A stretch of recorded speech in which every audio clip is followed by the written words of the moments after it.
जय सिया राम। मैं आचार्य राजेश श्री राम जन्मभूमि अयोध्या से। प्रिय दर्शकों, स्कंद पुराण में भगवान महादेव माँ पार्वती से कहते हैं कि देवी न गुरोरधिकम न गुरोरधिकम न गुरोरधिकम न गुरोरधिकम शिव शासनतः शिव शासनतः शिव शासनतः शिव शासनतः। अर्थात हे देवी, गुरु से अधिक कुछ नहीं है, गुरु से बड़ा कुछ नहीं है। ये मेरा आदेश है, ये मेरा आदेश है। और सनातन संस्कृति में कोई बात यदि 3 बार कह दी जाती है तो वो पक्की हो जाती है, पत्थर की लकीर हो जाती है। और यहाँ पर महादेव इसका भी अतिक्रमण करते हुए 4 बार एक ही बात दोहराई कि गुरु से बड़ा कुछ नहीं है। इसलिए महर्षि पाराशर होरा शास्त्रम में लिखते हैं कि गुरु यदि शुभ है कुंडली में तो वो कुंडली के 1.25 लाख दोषों का नाश कर देता है। गुरु इतना पावरफुल है कि कुंडली के आपके 12 भावों में से लगभग 50% भावों पर नियंत्रण रखता है। द्वितीय, पंचम, नवम, दसम, एकादश और स्वास्थ्य की बेहतरी के लिए भी लग्न को जोड़ लेंगे तो लगभग 6 भाव उसके नियंत्रण में आ जाते हैं। अर्थात 50% आपके जीवन पर देवगुरु बृहस्पति का आधिपत्य होता है। वही देवगुरु बृहस्पति 9 अक्टूबर से लेकर के 4 फरवरी 2025 तक लगभग 4 महीने वक्र अवस्था में रहेंगे। कोई भी ग्रह जब वक्री होता है तो इसका मतलब ये नहीं कि वो उल्टी चाल चलने लगता है, नहीं। उसका जो मोशन है, जो उसकी गति है, एंगुलर मोशन, उसमें कोई परिवर्तन नहीं होता। लेकिन रिलेटिव मोशन, सापेक्षिक गति, हमको आभास लगता है कि वो पीछे जा रहा है।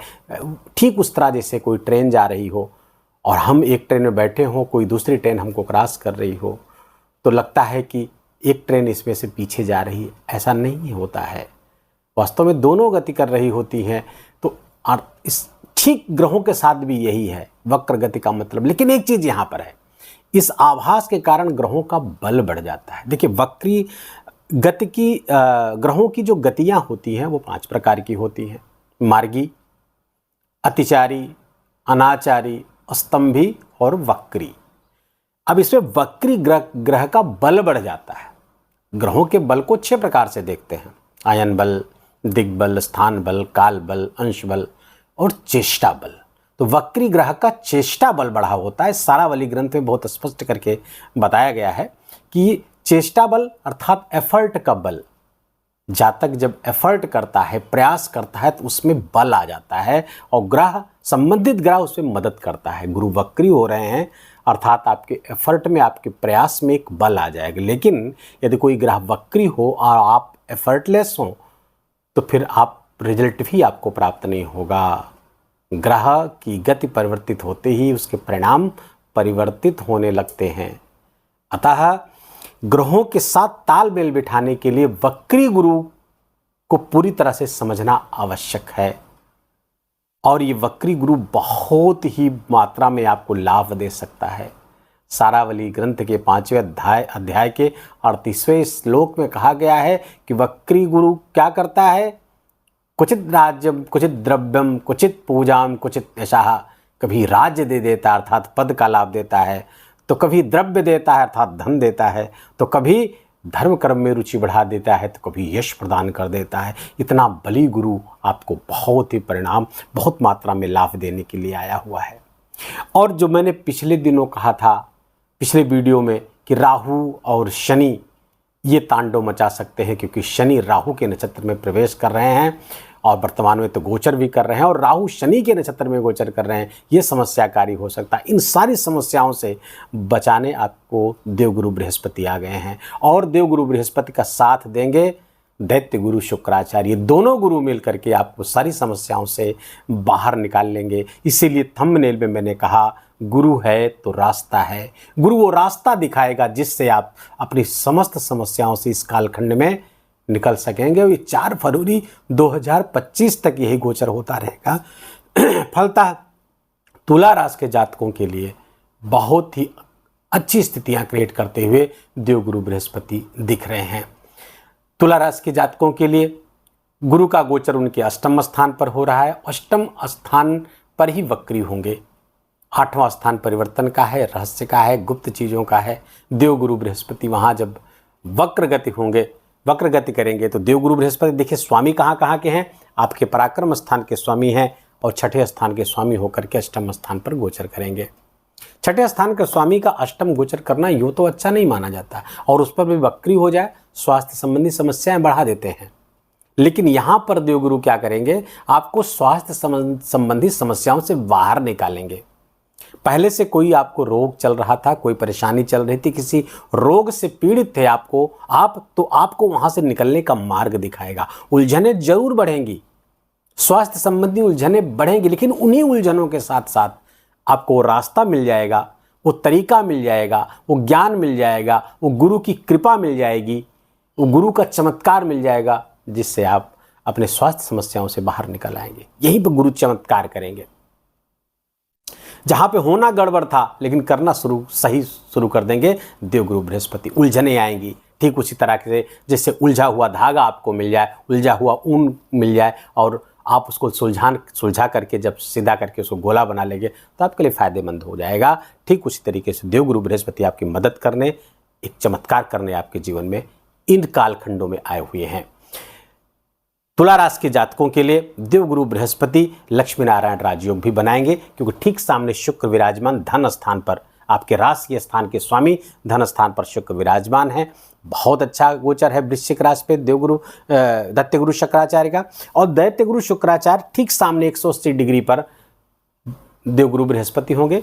ये आमने सामने दोनों लोग बैठेंगे तो इस पर 3 योग बनेंगे। सम सप्तक राजयोग, ज्योतिष के विद्यार्थी हमारे नोट कर लें, सम सप्तक राजयोग, दूसरा लक्ष्मी नारायण राजयोग और तीसरा कुबेर योग। लक्ष्मी नारायण राजयोग के में कंफ्यूजन ये हो सकता है कि बुध और शुक्र जब साथ बैठते हैं तो भी लक्ष्मी नारायण राजयोग बनता है। यहां पर भी बनेगा, क्योंकि गुरु विष्णु का प्रतिनिधि देवता है, प्रतिनिधि ग्रह है, और शुक्र के जो प्रतिनिधि देवी हैं वो है माँ लक्ष्मी। तो लक्ष्मी और नारायण राजयोग बनेगा, फलता धन लाभ जबरदस्त होगा। और ये शुक्र आपके वृश्चिक राशि पे 13 अक्टूबर से लेकर 7 नवंबर तक रहेंगे और फलतः आपके लिए बहुत शानदार परिणाम क्रिएट करते हुए समसप्तक राजयोग के कारण आपको दिवाली की इर्द गिर्द जबरदस्त लाभ मिल सकता है, क्योंकि शुक्र का अंशबल बढ़ता जाएगा। 13 अक्टूबर से प्रारंभ करेंगे तो लगभग 25-26 अक्टूबर तक इनका अंशबल बढ़ जाएगा और उसके कारण आपको विशेष लाभ, धन लाभ आपको होता हुआ दिख रहा है, जो धन आपके पास रुकने वाला भी रहेगा। धन के लिए बहुत अच्छा समय है ये, उस दिशा में आपको प्रयास करना चाहिए और कुछ अपॉर्चुनिटी ऐसी आएंगी धन कमाने की, धन को संग्रहित करने की, प्रॉपर्टी याद लेने की, नया वाहन, नया भवन लेने की ऐसी अपॉर्चुनिटी आपके पास आ सकती हैं, लेकिन कुछ उलझनों के साथ आएंगी, कुछ समस्याओं के साथ आएंगी। उन समस्याओं से आपको दो चार होना होगा, तब वो जा करके आपको अत्यधिक लाभ दे पाएंगी। और अगर आपने समस्याओं से मुंह चुराया, उलझनों से आपने हाथ पीछे खींचा, तो फिर ध्यान रहे देवगुरु बृहस्पति कोई मदद नहीं कर पाएंगे, चाहते हुए भी कोई मदद नहीं कर पाएंगे। दोनों गुरु मिल करके एक बड़ी अपॉर्चुनिटी आपके लिए, बड़ा सोच लेकर के आए हैं, वो आपको विशेष लाभ देंगे। और प्रॉपर्टी वाहन आदि के लिए तो बहुत ही शुभ समय ये होगा।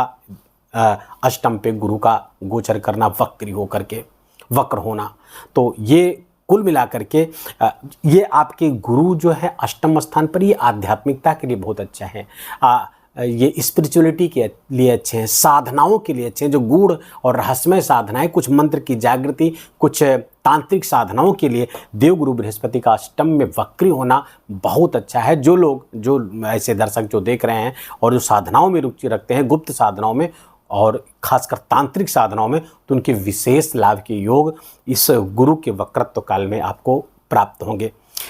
धर्म की वृद्धि यहाँ पर आवश्यक होती हुई दिख रही है। विष्णु स्थान की यात्रा आप करेंगे या तीर्थ यात्रा करेंगे, क्योंकि हर तीर्थ भगवान विष्णु को ही समर्पित है, तो विष्णु के प्रति भक्ति, भगवान विष्णु के प्रति भक्ति, या तीर्थ यात्राएं, धार्मिक क्रियाकलाप, ये सब आपके जीवन में आने वाले हैं, जिसके कारण से आपको विशेष लाभ प्राप्त होता हुआ दिख रहा हुआ है।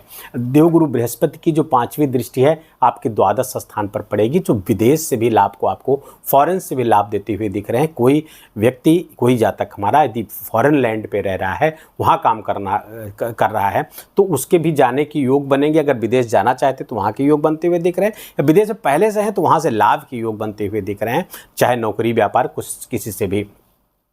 और देवगुरु बृहस्पति चूँकि छठे के भी कारक हैं, तो जो लीगल एडवाइज़र्स वगैरह हैं, लीगल एडवाइज़र हैं, टीचर हैं, मेडिकल फील्ड से हैं, इन सबको विशेष लाभ प्राप्त होगा देवगुरु के वक्री होने से।